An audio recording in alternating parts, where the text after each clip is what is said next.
Chers amis, bonjour. Nous sommes le samedi 21 mai 2022. Il est 8h30. Quelques news de l'Arménie de l'Artsakh et de la diaspora arménienne. Tout d'abord, donc à Bourg-les-Valences, Valence, le débat d'Arménia. Donc la table ronde débat d'Arménia sur Nicole Pachinian, de la révolution de velours à la guerre en Artsakh. A-t-il trahi le peuple arménien?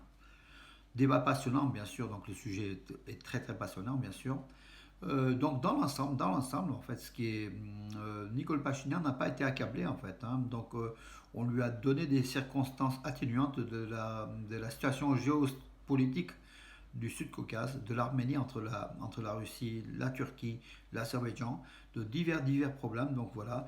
Par contre, bon, il y a eu donc par exemple une phrase il n'est pas l'homme de la situation. Donc lors de la défaite de l'Artsakh, c'est pas un militaire, c'est pas non plus un démocrate, mais qui peut-être qu'il fallait un militaire donc en Arménie pour justement mener des combats, mais en fait des combats qui étaient perdus d'avance, hein, face à la Turquie et 7 États contre l'Arménie et l'Artsakh.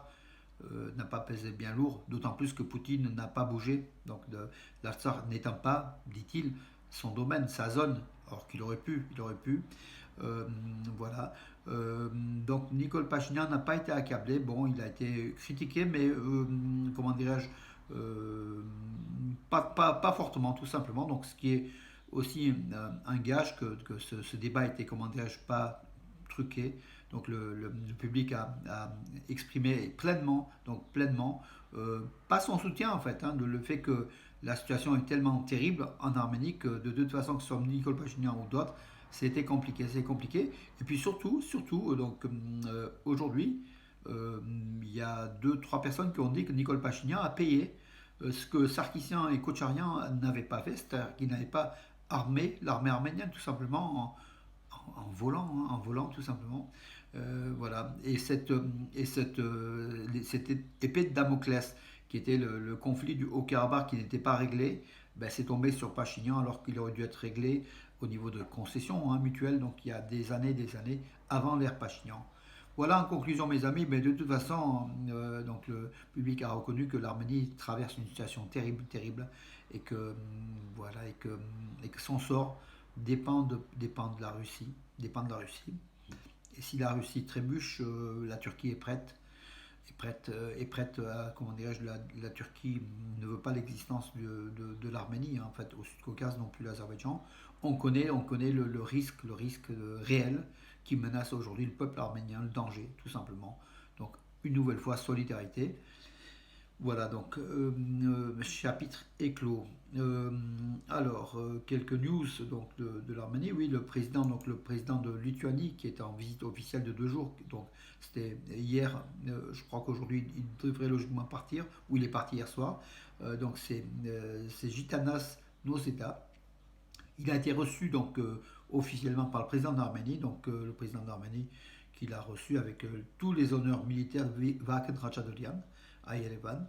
Il a été reçu par Pachinian également. Il a été reçu pratiquement par tout le monde, hein. La Lituanie étant un pays proche, ami de l'Arménie, bien que des pays amis, vous le savez, ça n'existe pas, il y a que des intérêts tout simplement. La Lituanie qui fait partie de la communauté, enfin de la CEE, voilà, et qui était un lien entre l'Arménie et la CEE, donc l'Europe, hein. Voilà, et les relations sont bonnes entre Yerevan et la Lituanie, donc voilà tout simplement. Euh, alors, pardon, je vais vous demander juste une seconde. Oui, il a aussi, le président lituanien s'est rendu aussi au mémorial du génocide à Yerevan, ainsi qu'à l'Institut du génocide. Alors, oui, 16 familles du village frontalier de Volodan, dans le Sunik, dans la région sud de l'Arménie, donc qui est frontalière avec l'Azerbaïdjan, aujourd'hui désormais avant c'était l'Artsakh, hein, en face. 16 familles ont reçu des ruches pour compléter leurs revenus familiaux, donc le revenu familial, pardon, au niveau de ces villageois, donc dans le Sunik, donc à Volodan. C'est bien cette idée de distribuer des ruches pour que les Arméniens, enfin les villageois, en vendant leur miel, puissent compléter leur salaire, leur revenu. Donc voilà une belle action, donc une belle action de solidarité qui était menée par des organisations donc, non gouvernementales, hein, donc en Arménie. Voilà ce qu'il faut faire, bravo. Un festival culturel donc à Djardar, donc c'est la ville, village, gros village, donc Djardar en Artsakh, qui est connu, un village qui est très dynamique, qui a un grand palais de maison de la culture, qui ressemble d'ailleurs à l'Opéra d'Erevan. C'est vraiment quelque chose d'assez fabuleux pour un petit village de l'Artsakh.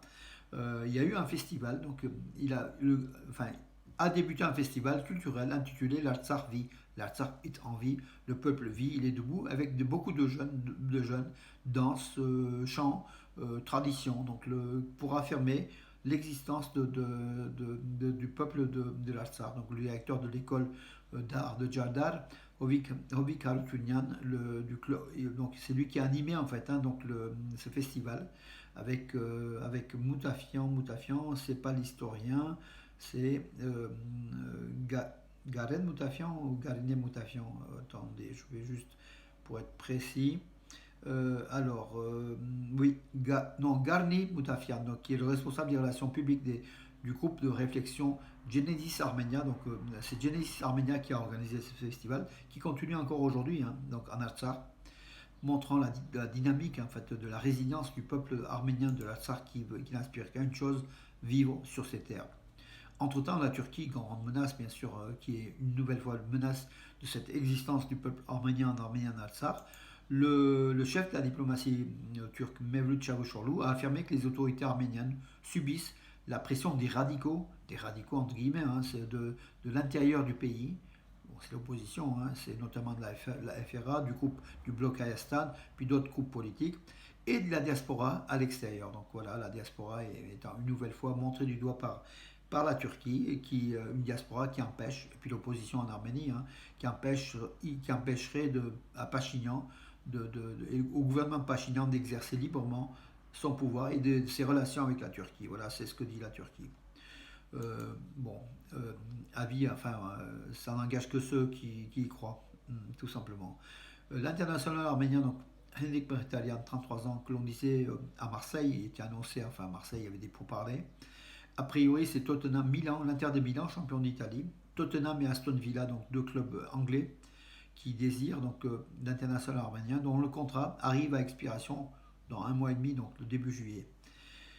Voilà mes amis, espérons, bon, nous on espère toujours qu'ils viennent à l'OM, ici à Marseille, à Marseille, parce qu'ici c'est Valence, donc Marseille, au moins en France, pour avoir une visibilité, puis pour avoir cette communauté arménienne enthousiaste derrière l'international arménien, l'ex-international arménien, capitaine de l'équipe d'Arménie, Henrik Mkhitaryan, qui a vécu à Valence ici, nous l'avons rencontré.